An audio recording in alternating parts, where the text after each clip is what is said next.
আসসালামু আলাইকুম। আজকে আমি চলে আসলাম সপ্তম শ্রেণীর গণিত বই। আজকে আমরা 116 পৃষ্ঠার সরল সমীকরণে আজকে আমরা 7.3 অনুশীলনী আজকে করব।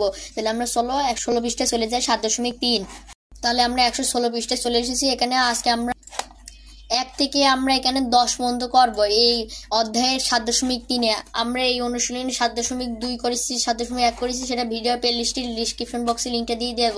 আজকে আমরা অনুশীলনী 7.3 করব।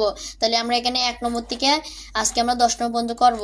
তাহলে 1 নম্বরে বলছে x/3 - 3 সমান 0 সমীকরণের মূল নিচের কোনটি? এগুলা বহু নির্বাচনী প্রশ্ন, এগুলো টিক চিহ্ন করতে হবে। তাহলে আমরা চলো 1 নম্বর থেকে উত্তরে চলে যাই। তাহলে 1 নম্বরে যে x/3 - 3 সমান 0 সমীকরণের মূল নিচের কোনটি? তাহলে এখানে মূল কোনটি হবে? তাহলে এখানে যে x/3 - 3 সমান 0 আছে, বা এখানে যে x/3 সমান তাহলে 3, তারপর এখানে যে -3 আছে, এখানে আসলে +3 হয়ে যাবে। তাহলে এখানে +3 হলে 0 সাথে 3 যোগ করলে 3 হয়, তাহলে x/3 সমান 3 হবে। তারপর এখানে যে এখানে আমরা এখানে আর গুণ করে নেব। তাহলে 3 এর নিচে কিছু নাই, তাহলে এখানে 1 আছে, তাহলে 3 এর নিচে 1 আছে। তাহলে এখানে x এর সাথে 1 গুণ করলে x থাকে, আর 3 তিরিকে 9 হয়। 3 এর সাথে 3 গুণ করলে 3 তিরিকে 9 আছে। তাহলে x সমান 9 পেয়ে গেলাম। তাহলে এখানে x সমান 9 হবে। তাহলে এখানে x সমান ঘ নম্বর উত্তর হবে 9। তাহলে এই 1 নম্বরের উত্তর ঘ। এবার আমরা 2 নম্বর উত্তর করব। তাহলে আমরা 2 নম্বর উত্তরে চলে এসেছি। 2 নম্বর উত্তরে বলছে একটি ত্রিভুজের বাহু তিনটির দৈর্ঘ্য x+1 সেমি, x+2 সেমি ও x+3 সেমি, আর এখানে x এর মান 0 থেকে বড় হবে। এবার ত্রিভুজটির পরিসীমা 15 সেমি হলে, তাহলে ত্রিভুজটির পরিসীমা যদি 15 সেমি হলে তাহলে x এর মান কত? তাহলে এখানে x এর মান বের করতে বলছে। তাহলে প্রশ্নপত্র এগুলো যোগ দিয়ে নেব, সবগুলো যোগ দিলে হচ্ছে 15। তাহলে এখানে যে x+1 plus x+2 plus x+3 সমান 15 হচ্ছে। বা এবার এখানে যে x মোট 3x হচ্ছে, তারপর +1 +2 +3 সমান 15। বা এবার এখানে 3x, তারপর হলো 1 এর সাথে 2 যোগ করলে 3, 3 এর সাথে 3 যোগ করলে 6, তাহলে +6 সমান 15 হচ্ছে। তারপর এখানে +6 আছে, এখানে আসলে -6 হয়ে যাবে, তাহলে এখানে বিয়োগ হয়ে যাবে। তাহলে 3x সমান 9, তাহলে এখানে 9, তাহলে এখানে 15 সাথে 6 বিয়োগ করলে এখানে 9 হচ্ছে, তাহলে 3x সমান 9। এবার এখানে বা x সমান এবারে যে 9/3 হচ্ছে, তাহলে এখানে 3 তিরিকে 9 হচ্ছে, তাহলে x সমান 9 পাচ্ছি। তাহলে অ্যান্সার হলো 9। তাহলে এখানে ক নম্বর উত্তর হবে। তাহলে 2 নম্বরে ক নম্বর উত্তর। এবার আমরা 3 নম্বর উত্তর করব। তাহলে আমরা 3 নম্বর উত্তরে চলে এসেছি। 3 নম্বর বলছে সংখ্যার 1/4 এর সমান হবে। তাহলে কোন সংখ্যা, সে কোন সংখ্যার, তাহলে ধরি সংখ্যাটি x, তাহলে প্রশ্নপত্রে x/4 সমান এখানে 4, x/4 সমান 4 হচ্ছে। তাহলে বা এবার x সমান যে এখানে আর গুণ করে নিতে হবে, 4 এর নিচে কিছু নাই মানে 1 আছে, তাহলে এখানে আর গুণ করলে x এর সাথে 1 গুণ করলে x হচ্ছে, আর সমান 4 16 হচ্ছে, তাহলে সেটা 16 হবে। তাহলে 16 হবে, ক নম্বর উত্তর হবে 3 এর। এবার আমরা 4 নম্বর উত্তর করব। তাহলে 4 নম্বর উত্তরে চলে এসেছি। 4 নম্বর বলছে তাহলে 2, -2 বিন্দুটি কোন চতুর্ভাগে অবস্থিত? তাহলে এখানে বলছে কোন চতুর্থভাগে অবস্থিত। তাহলে এখানে যে এটা হলো প্রথম ভাগ, এটা দ্বিতীয় ভাগ, এটা তৃতীয় ভাগ, এখানে চতুর্থ ভাগ। প্রথম ভাগে হলো প্লাসের, তাহলে এখানে প্রথম ভাগে শুধু প্লাস থাকে, আর হলো চতুর্থ ভাগে প্লাস মাইনাস থাকে। তাহলে এখানে যে প্লাস মাইনাস আছে, তাহলে চতুর্থ ভাগে যে কোনো বিন্দুর x স্থানাঙ্ক ধনাত্মক ও y এর স্থানাঙ্ক ঋণাত্মক। তাহলে অর্থাৎ তাহলে এই যে +2 -2 আছে, বিন্দুর অবস্থান হলো এখানে এই যে চতুর্থ ভাগে, এখানে চতুর্থ ভাগে অবস্থান। তাহলে এটাই হবে, তাহলে এখানে চতুর্থ হবে। তাহলে এটা ঘ নম্বর উত্তর হবে 4 এর। এবার আমরা 5 নম্বর উত্তর করব। তাহলে আমরা 5 নম্বর উত্তরে চলে এসেছি। 5 নম্বর বলছে y অক্ষ বরাবর কোন বিন্দুর ভুজ কত? কোন ভুজ মানে x অক্ষে যেটা মিলিত হয় তাকে ভুজ বলে, আর কোটি হলো y। ভুজ মানে x, আর হলো কোটি মানে y। এখানে x আর y এখানে মিলিত হয়েছে 0 বিন্দুতে, তাহলে এখানে x আর y হলো মিলিত হয়েছে 0 বিন্দুতে মিলিত হয়েছে এখানে, তাই এটার ভুজ হলো 0। এখানে ডান দিকেও যাচ্ছে না, বাম দিকেও যাচ্ছে না, তাহলে এটার মান 0। তাহলে y অক্ষ বরাবর কোন বিন্দুর ভুজ কত? তাহলে এখানে 0 হচ্ছে, এখানে ভুজটা হচ্ছে 0, এখানে ডান দিকে যাচ্ছে না, বাম দিকে যাচ্ছে না, তাহলে এখানে 0 হচ্ছে। তাহলে এটাই 5 নম্বরের ক নম্বর উত্তর। এবার আমরা 6 নম্বর উত্তর করব।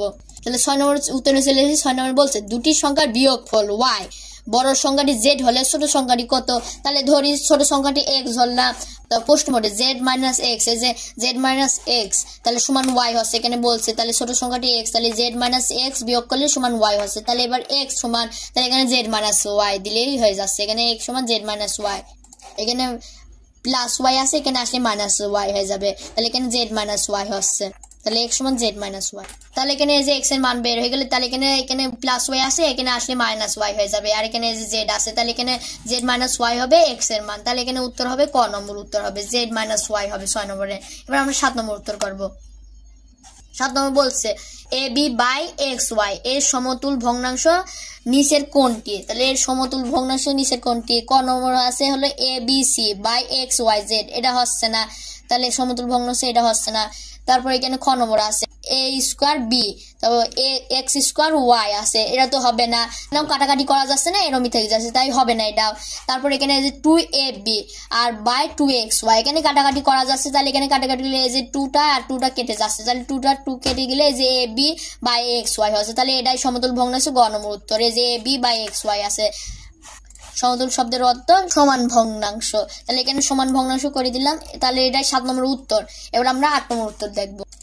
8 নম্বর উত্তরে চলে এসেছি। 8 নম্বর বলছে 3x + 1 = 0 সমীকরণের ঘাত কত, ঘাত মানে চলকের পাওয়ারকে বোঝায়, তাহলে এখানে ঘাত মানে চলকের পাওয়ারকে বোঝায়। এখানে এই যে 3x এর উপরে কোনো পাওয়ার নাই, তাহলে এখানে 1 আছে, +1 আছে, তাহলে এখানে +1 আছে, তাহলে এখানে যেহেতু x এর উপর কোনো পাওয়ার নেই, তাহলে এখানে x এর উপর কোনো পাওয়ার নাই, তাহলে এখানে আমরা 1 ধরে নেওয়া যাবে, তাহলে এখানে আমরা 1 ধরে নেব, তাহলে এখানে 1 ধরে নিলে গ নম্বর উত্তর হচ্ছে, তাহলে সমীকরণের ঘাত হচ্ছে 1 হচ্ছে, তাহলে x এর উপর কোনো পাওয়ার নাই, তাহলে আমরা হলো 1 ধরে নিলাম, তাহলে পাওয়ার হচ্ছে 1, তাহলে সমীকরণের ঘাত হচ্ছে 1 হচ্ছে, তাহলে 8 নম্বরে এটাই উত্তর গ নম্বরের, তাহলে 8 নম্বর উত্তর গ। তাহলে এবার আমরা 9 নম্বর উত্তর করব। 9 নম্বর উত্তরে চলে এসেছি। 9 নম্বর বলছে কোন সংখ্যার সাথে -5 যোগ করলে 15 হবে, তাহলে কোন সংখ্যার সাথে -5 যোগ করলে 15 হবে, তাহলে যোগফল হবে 15, তাহলে সেই সংখ্যাটি ধরলাম হলো x, সংখ্যাটি x, তাহলে প্রশ্ন মতে এখানে x প্লাস এর সাথে যোগ হবে -5 যোগ করলে, মানে -5 যোগ হতে হবে, তাহলে এখানে ব্র্যাকেটে রাখলাম -5 সমান হলো 15 হবে, তাহলে এখানে বা এবার x -5 হয়ে যাবে, তারপর এখানে যে প্লাস মাইনাসে -5 হয়ে যাবে, এখানে x, তারপর এখানে প্লাস মাইনাসে -5 হয়ে যাবে, ব্র্যাকেটে উঠে যাবে সমান 15 হচ্ছে, বা এবার x সমান এখানে যে -5 আছে, এখানে আসলে +5 হয়ে যাবে, তাহলে 15 এর সাথে 5 যোগ হয়ে যাবে, তাহলে 15 এর সাথে 5 যোগ করলে এখানে বা x সমান এখানে যে 15 এর সাথে 5 যোগ করলে 20 হচ্ছে, তাহলে x সমান 20 হচ্ছে, তাহলে এটাই উত্তর, তাহলে x সমান 20 পেলাম, তাহলে 9 নম্বর উত্তর হবে ঘ নম্বর, তাহলে 9 নম্বর উত্তর ঘ, তাহলে ঘ হচ্ছে 20, তাহলে এটাই ঘ নম্বর। এবার আমরা 10 নম্বর উত্তর করব। তাহলে 10 নম্বর উত্তরে চলে এসেছি। 10 নম্বর বলছে x এর কোন মান 4x + 1 = 2x + 7 সমীকরণকে সিদ্ধ করে, তাহলে x এর কোন মান হলো 4x + 1 = 2x + 7 কে সমীকরণকে সিদ্ধ করে, তাহলে এভাবে এই যে 4x + 1 = 2x + 7 আছে, বা এবার এখানে এই যে 4x, তারপর এখানে চলকগুলো এদিকে নিয়ে নেব, তাহলে এখানে +2x আছে, এখানে আসলে -2x হয়ে যাবে, তাহলে সমান সমান এখানে এই যে +7 আছে, তারপর এখানে +1 আছে, এখানে আসলে -1 হয়ে যাবে, তারপর +4x - 2x, তাহলে প্লাস মাইনাসে বিয়োগ হবে, তাহলে 4 এর সাথে 2 বিয়োগ করলে এখানে 2 হচ্ছে, আর এই যে x আছে x, তাহলে 2x হচ্ছে, বড় সংখ্যাটাকে প্লাস আছে, তাহলে +2x হচ্ছে, সমান এখানে সাথে সাথে 1 বিয়োগ করলে এখানে 6 হচ্ছে, বা এবার x সমান চলকের মানটা বের করে ফেলবো, তাহলে এখানে x সমান এখানে 6/2 হচ্ছে, তারপর এখানে কাটাকাটি হয়ে যাবে, তাহলে 3 × 2 = 6 হচ্ছে, তাহলে 3 আসছে, তাহলে x সমান 3 পেলাম, তাহলে এখানে গ নম্বর উত্তর হবে, তাহলে 10 এর গ নম্বর হবে উত্তর।